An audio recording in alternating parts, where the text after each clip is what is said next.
Yo tout le monde, aujourd'hui on se retrouve pour une nouvelle vidéo. Le concept sera spécial horreur. Donc ce sera une vidéo spéciale horreur, donc je raconterai des histoires d'horreur et plutôt des mythes et légendes. Mythes et légendes japonaises. Si vous avez deviné sur la miniature, c'est un style japonais et ce seront des légendes urbaines japonaises. Ah, le Japon. Je pense que vous connaissez sûrement ce pays. Le pays avec des sakuras, des très beaux cerisiers, le pays des sushis, les mangas, toutes ces traditions et les pubs un peu bizarres. Enfin, Tokyo, peut-être vous avez dû faire un voyage, mais la culture japonaise m'intéresse beaucoup.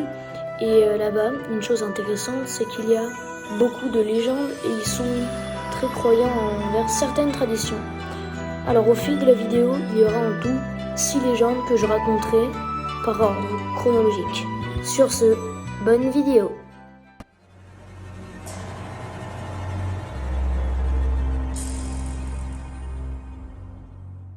Numéro 1.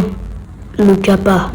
Le kappa est une créature du folklore japonaise, très connue au Japon et très diffusée, qu'on raconterait aux enfants et même à tout le monde en particulier. C'est une créature qui est à la fois mi-homme et mi-tortue. Elle est présente dans des films Ghibli Studio ou encore dans Yokai Watch. On dit que dans la légende, les kappas raffolent des concombres et aiment beaucoup ce plat, et que ce seraient seulement des créatures mi-homme, mi-tortue, et qui seraient inoffensifs et plutôt mignonnes. Bien sûr, ça c'est la légende, mais il existe deux types de légendes, enfin, plutôt une seule. Mais la légende que je viens de vous raconter, de la créature mi-homme, mi-tortue, mignonne et inoffensive, qui mange des concombres, est en vérité faux, et le kappa se nourrirait d'autre chose. Eh bien, en vérité, les kappas ne seraient pas si gentils que ça, et en vérité, très cruels et dangereux.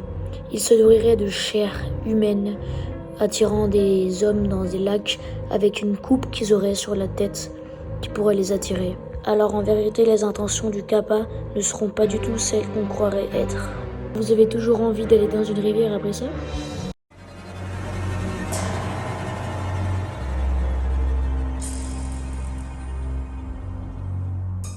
Numéro 2. Hanako-san. La légende de Hanako-san est aussi très répandue au Japon, surtout dans les écoles, car cette légende a eu lieu dans une école. Hanako-san serait une écolière japonaise distinctive par son uniforme traditionnel japonais, jupe rouge avec bretelles et chemise blanche et cheveux noirs courts. C'était pendant la Seconde Guerre mondiale. Hanako-san était dans l'école et jouait à cache-cache avec ses amis. Elle aurait eu l'idée de monter au 3e étage dans les toilettes, dans la 3e porte, la dernière. Elle irait se cacher et c'est à ce moment-là qu'un homme pervers avec des mauvaises intentions l'aurait massacrée. Après cet horrible incident, Hanako-san hanterait les toilettes. Mais pour la voir, il faudrait l'invoquer. Pour l'invoquer, il faudrait répéter 3 fois. Hanako-san, es-tu là ? Hanako-san, es-tu là ? Hanako-san, es-tu là ? Tout en regardant le miroir avec la 3e porte du fond ouverte, où vous la verrez bel et bien en vrai. Mais elle vous emportera pour vous tuer avec elle dans les toilettes.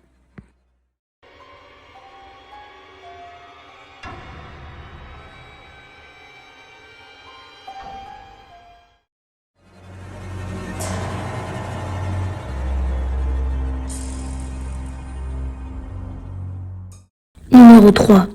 Akamanto. Akamanto serait un homme vêtu d'une longue cape rouge avec un masque qui serait présent dans les toilettes des filles et vous demanderait cape rouge ou cape bleue. Dans ces deux cas, si vous choisissez bleu, il vous étranglera et si vous choisissez rouge, il vous lancera très violemment. Mais dans ce cas, comment faire ? Eh bien c'est simple, vous lui dites ni l'un ni l'autre. Et vous vous essuierez au passage. Morale de l'histoire, toujours avoir du papier toilette.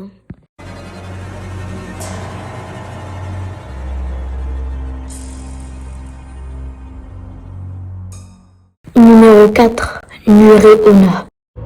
Nureona signifie femme humide en japonais. Pourtant, ce n'est pas vraiment le cas de la légende. Nureona est une femme moitié serpent. Elle aurait un corps d'un serpent très grand et une tête de femme avec des longs cheveux noirs et une longue langue pour sucer le sang. Les intentions de Nureona sont en vérité inconnues.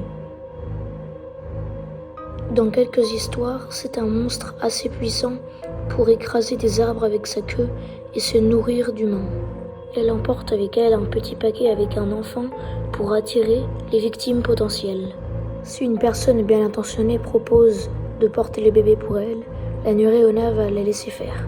Si la personne tente de jeter le paquet cependant, il apparaît qu'il ne s'agit pas du tout d'un vrai enfant. Au lieu de cela, le paquet devient extrêmement lourd et empêche la victime de s'enfuir. Elle utilise alors sa longue langue de serpent pour sucer tout le sang de la victime.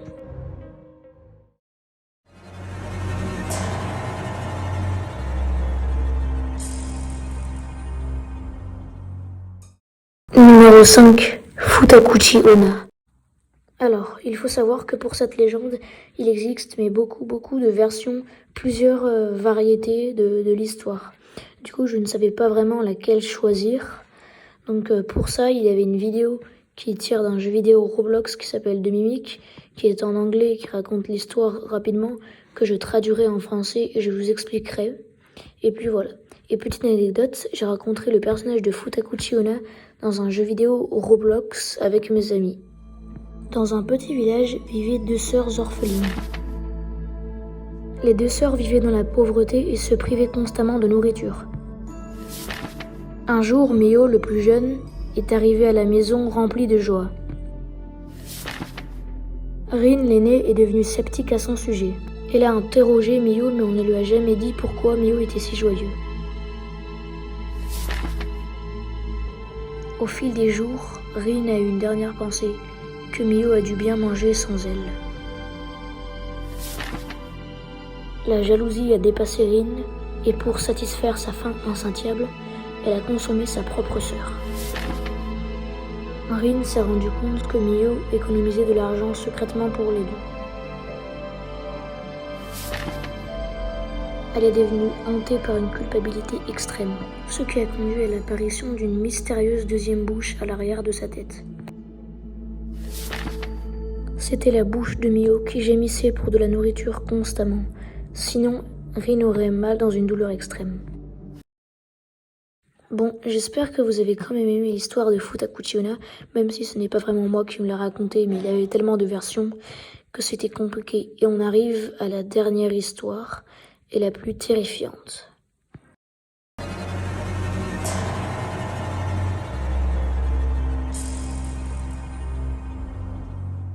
Numéro 6. Kashimareko. Parmi toutes les légendes que je viens de raconter, celle de Kashimareko est la plus terrifiante. Alors, pour l'histoire de Kashimareko, ce n'était qu'une femme qui rentrait du travail habituellement et passait par la voie ferrée. Sauf que ce jour, elle n'aura pas vraiment de chance, car elle va tomber sur un groupe d'hommes très mal intentionnés. Ils vont la tabasser et lui infliger des atroces douleurs et vont la laisser inconsciente. Lorsque Kashimareko se réveille et reprend connaissance, elle se rend compte qu'on est en pleine nuit. En fait, ce qui lui arrivait n'était pas du tout un cauchemar. À cause de ses blessures, elle ne peut plus avancer, alors elle fait la seule chose qu'elle peut faire, hurler et crier à l'aide. Mais malheureusement, personne ne vient, car nous sommes en pleine nuit et pas beaucoup de gens passent par cette voie ferrée. Du coup, la dernière solution, c'est qu'elle rampe elle-même pour aller chercher de l'aide. Mais malheureusement, elle est à bout de force et elle n'arrive plus à avancer, alors la première chose qui va arriver, et bien, pas de chance, à ce moment-là, un train arrive et lui déchiquette les jambes en deux, ce qui va la tuer. Après ça, Kashimareko est devenu un démon vengeur. Si un soir vous vous baladez devant des voies ferrées, vous pourrez peut-être voir le fantôme de Kashimareko. Alors, quand vous la verrez, c'est sûr, elle voudra vous prendre vos jambes, car c'est son unique but, étant donné que c'est un démon vengeur. Mais il y a quand même des règles à respecter. Elle vous posera donc 3 questions.